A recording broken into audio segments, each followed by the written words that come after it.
गुरुदेव के आशीर्वाद से प्राचीन मंत्रों की इस श्रृंखला में एक बार फिर आप सभी का स्वागत है।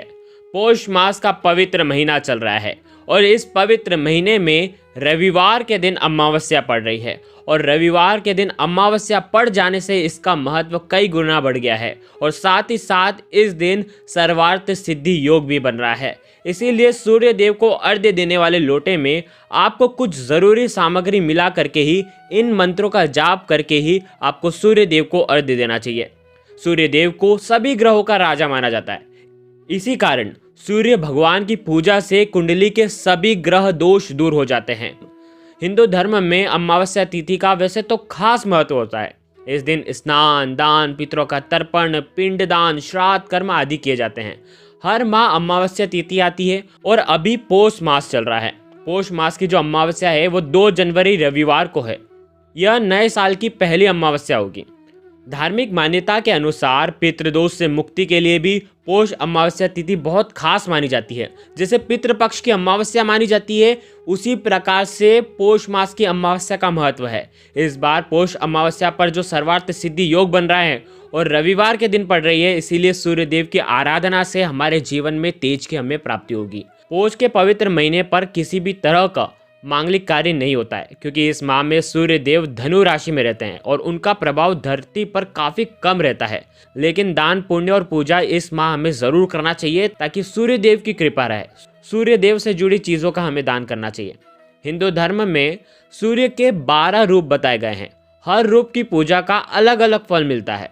पौष के महीने में सूर्य देव के भक्त स्वरूप की पूजा करने का विधान शास्त्रों में है। ऐश्वर्य, धर्म, यश, श्री, ज्ञान और वैराग्य से परिपूर्ण सूर्य देव का भक्त स्वरूप साक्षात पर ब्रह्मा का ही रूप माना गया है। मान्यता है कि पौष मास में सूर्य देव की आराधना करने से व्यक्ति तेजवान, साहसी और निरोगी बनता है।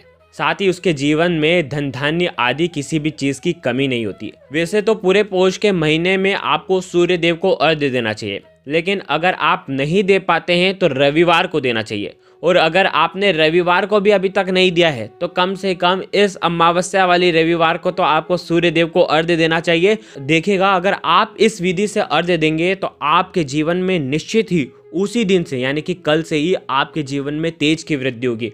आप अपने अंदर आपके मन को अलग ही महसूस करेंगे। इसीलिए आपको अर्घ्य जरूर देना चाहिए। पौष मास की अमावस्या प्रारंभ होगी 2 जनवरी सुबह 3:43 से। पौष मास की जो अमावस्या समाप्त होगी वो होगी 3 जनवरी को सुबह 5:26 पर। और पौष अमावस्या के दिन सर्वार्थ सिद्धि योग जो रहेगा वो प्रातः 6:47 से शुरू होकर के शाम को 4:24 तक रहेगा। इसके साथ ही प्रातः 9:42 तक वृद्धि योग रहेगा। तो इस योग में अगर आप सूर्य देव को अर्घ्य दे देते हैं तो आपका जीवन पूरा परिवर्तित हो जाता है। तो आपको सूर्य देव की उत्कृष्ट कृपा प्राप्त होती है। धर्म और ज्योतिष दोनों ही दृष्टि से सूर्य की साधना का महत्व है। सूर्य देव ऐसे देवता हैं जिनका हमें प्रतिदिन दर्शन करना चाहिए और साक्षात रूप में वो हमें दिखाई भी देते हैं। इन्हें प्रसन्न करने के लिए कोई अनुष्ठान की जरूरत नहीं है। सूर्य देव को मात्र आप 1 लोटे जल से, मंत्रों से आप प्रसन्न कर सकते हैं, उनका आशीर्वाद प्राप्त कर सकते हैं। पूरे विश्व को ऊर्जा प्रदान करने वाले सूर्य देव का ज्योतिष में बहुत ज्यादा महत्व है। जातक की कुंडली में सूर्य देव अगर शुभ फल प्रदान करे तो उसका समाज में खूब यश बढ़ता है, सम्मान बढ़ता है, उससे हमेशा पिता का आशीर्वाद प्राप्त होता है। तो आइए जानते हैं आज के दिन क्या उत्कृष्ट उपाय करना है। बड़े ही ध्यान से सुनिएगा, कौन कौन सी चीज आपको डालनी है, किस प्रकार से आपको विधि करनी है, इस वीडियो में हम आपको बताने वाले हैं। अमावस्या तिथि पर आपको सबसे पहले स्नान करना चाहिए।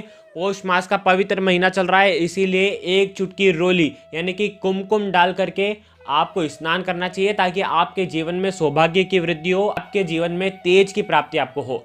स्नान आदि करने के बाद आज के दिन हो सके तो लाल वस्त्र के कपड़े आपको धारण करना चाहिए। पीले रंग के वस्त्र भी आप धारण कर सकते हैं, लेकिन काले और नीले रंग के वस्त्र से सूर्य देव को अर्घ्य नहीं दिया जाता, तो इसका आपको विशेषकर ध्यान रखना चाहिए। अब आपको एक तांबे के पात्र में शुद्ध जल भरना है। देखिए, अगर गंगा जल आपके पास है तो गंगा जल भी आप थोड़ा सा उसके अंदर डाल सकते हैं। उसके बाद 1 चुटकी आपको कुमकुम डालना है, क्योंकि पौष का पवित्र महीना है तो हर चीज़ लाल होगी, इसीलिए आपको लाल कुमकुम डालना है। हो सके तो गुड़हल का लाल पुष्प आपको उसके तांबे के पात्र के अंदर डालना है। उसके बाद आपको आज गेहूं के दाने 3 दाने, 5 दाने, 7 दाने गेहूं के आप डाल सकते हैं। ओम सूर्याय नमः के करके ही, जाप करके ही आपको इस जल के पात्र के अंदर डालना है। आज के दिन लाल मसूर की जो दाल आती है उसके दाने 5, 7, 11 जितने आपकी श्रद्धा हो उतने आप डाल दें, 3 भी डाल सकते हैं। ओम सूर्याय नमः के करके आपको ये लाल मसूर की दाल उसके अंदर डाल देनी है।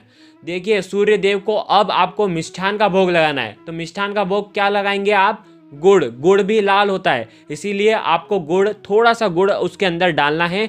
और आज देखा जाए तो आज अमावस्या है और रविवार है और साथ ही साथ पौष मास की अमावस्या है, इसीलिए आपको अमावस्या तिथि पर भगवान विष्णु और पितृदेव को प्रसन्न करने के लिए, जीवन में तेज की प्राप्ति होने के लिए आज के दिन आपको काले तिल के दाने 5 दाने, 7 दाने, 11 दाने आप डाल सकते हैं। ओम सूर्याय नमः इस मंत्र का आपको जाप करना है और ये सब चीजें आपको जल के पात्र के अंदर डालनी है। 3-3 दाने भी सबके डाल सकते हैं। लाल मसूर की दाल अगर नहीं हो तो आप गेहूं के दाने भी डाल सकते हैं। ध्यान रखिएगा, इस प्रकार से आपको ये सारी सामग्री इसके अंदर मिला देनी है। लाल वस्त्र पहन करके अगर आप अर्घ्य देते हैं तो आपके सौभाग्य में वृद्धि होती है। साथ ही साथ तांबे के उस पात्र के अंदर आपको लाल कलर का मोली, आपको धागा बांध देना है और तांबे के बाहर आपको स्वास्तिक बनाना है। लाल कलर का स्वास्तिक होगा। ध्यान रखें, कहीं से भी मुड़ा उधार स्वास्तिक आपको नहीं बनाना है, सीधी स्ट्रेट लाइन होनी चाहिए। उसके बाद आपको सूर्य देव को अर्घ्य देना है। सूर्य देव को अर्घ्य देने के लिए आपकी जो दिशा होगी वो पूर्व दिशा होगी। आपका मुख जो होगा पूर्व दिशा में होगा और लोटे को आपको आपके मस्तक से ऊपर उठा करके आपको इस मंत्र का 3 बार, इस श्लोक का 3 बार आपको जाप करना है। एहि सूर्य सहस्त्रांशो तेजो राशे जगतपते अनुकंपय मां भक्तया ग्रहणार्ध्यम दिवाकर। इस श्लोक का आपको 3 बार जाप करना है। उसके बाद आपको सूर्य देव के 12 मंत्रों का जाप करना है। ओम सूर्याय नमः, ओम मित्राय नमः, ओम रवये नमः, ओम भानवे नमः, ओम खगाय नमः, ओम पुष्णे नमः, ओम हिरण्यगर्भाय नमः, ओम मारीचाय नमः, ओम आदित्याय नमः, ओम सावित्रे नमः, ओम आर्काय नमः, ओम भास्कराय नमः। इस मंत्र का जाप करने के बाद, अर्घ्य देने के बाद आप वहीं पर खड़े रहें और ओम घृणी सूर्याय नमः कम से कम 108 बार जाप करें। उसके बाद आपको 7 परिक्रमा करनी है। घूम करके आपको 7 परिक्रमा करना है। ओम सूर्याय नमः इस मंत्र का आपको जाप करना है और 7 बार आपको परिक्रमा करना है। ये जो विधि है ये पौष मास की अमावस्या के दिन, रविवार के दिन आप ये कर सकते हैं। ओम गृहिणी सूर्याय नमः इस मंत्र का अगर आप जाप करते हैं तो यह सूक्ष्म दिखने वाला मंत्र है और यह बहुत ही शक्तिशाली मंत्र है। इससे आपके जीवन में अगर कोई बीमारी भी होगी, कोई बीमारी पनप भी रही होगी तो वो भी दूर हो जाती है। बड़ा ही आसान और अचूक उपाय है, आज के दिन आपको करना चाहिए ताकि 10 दिशाओं से आपके ऊपर जो भी विघ्न आ रहे हैं वो सब दूर हो जाएं और आपका तेजस्व 10 दिशाओं में फैले। इस प्रकार से आपको सूर्य देव को अर्घ्य देना चाहिए। गुरुदेव के आशीर्वाद से प्राचीन मंत्र, यंत्र और उपाय आपको प्रभाव